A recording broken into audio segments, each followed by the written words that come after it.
Welcome back to the Ed Show. And finally tonight, Alan Grayson worked closely with Congresswoman Gabby Giffords.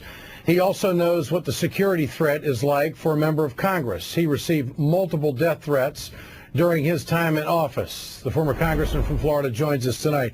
Congressman, is it too much to think that we could protect 535 elected officials in Congress? That's 500. That's 535 personnel. Why would we spend billions on the TSA, equipment and personnel? Why couldn't we do this with Congress? Well, we made sure that we had police officers at our public events, and I think that's a reasonable precaution.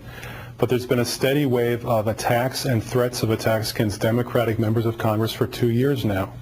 Tom Perriello was burned in effigy. Frank Craddivel was hung in effigy. Debbie Wasserman Schultz had her initial use at target practice by one of her Republican opponents. Emanuel Cleaver was spat on. This has been going on for 2 years now, and now it's come to this. What should be done? I think that we have to crack down on the people who are perpetrators. Do you think the shooting on Saturday had something to do with the discourse in this country? No, it had something to do with the threats of violence in this country, not the discourse, but the threats of violence. When you show a picture of someone or use her name or represent her district and you use it with a rifle sight, the way Sarah Palin did, that is inexcusable. That is inviting people to commit violence on another human being. That is way over the line.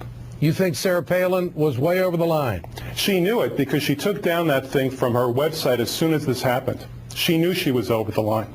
She also put out a statement before the president did, or any other officials. I mean, she was on it right away. But securing the lives of congressional members, what do we do? I think we have to protect our members of Congress, and if that means police protection the way we had at our public events, that's what we need to do. But we have to make sure that members of Congress can continue to meet with the public because that's our job. Well, they could do it with a guard there, couldn't they? Yes, that's exactly the way we did it. There could be a 24/7 guard on or at least most of the day on a congressional member. Why not? I mean, if these gun advocates out there believe that guns are a deterrent, then why would they be against having an armed guard? Well, certainly at public events, it seems like a prudent way to go. Do you regret in your campaign depicting your opponent as Taliban Dan? There was no threat of violence in that campaign. I invite anybody to check and see whether I've incited violence against any other human being ever during the campaign or otherwise. The answer is no. I know where that line is, and so does everybody else. And other people have crossed it, but I have not. What about Michelle Bachmann's comment, she wants her constituents armed and dangerous? Yes, that's over the line. Is that over the line? That's over the line. So is don't retreat, but reload. So is Dan Gaynor, a Republican operative, telling people that he paid them $100 to punch me in the nose. That's all over the line. That is inciting violence, and that's unacceptable in any civilized society.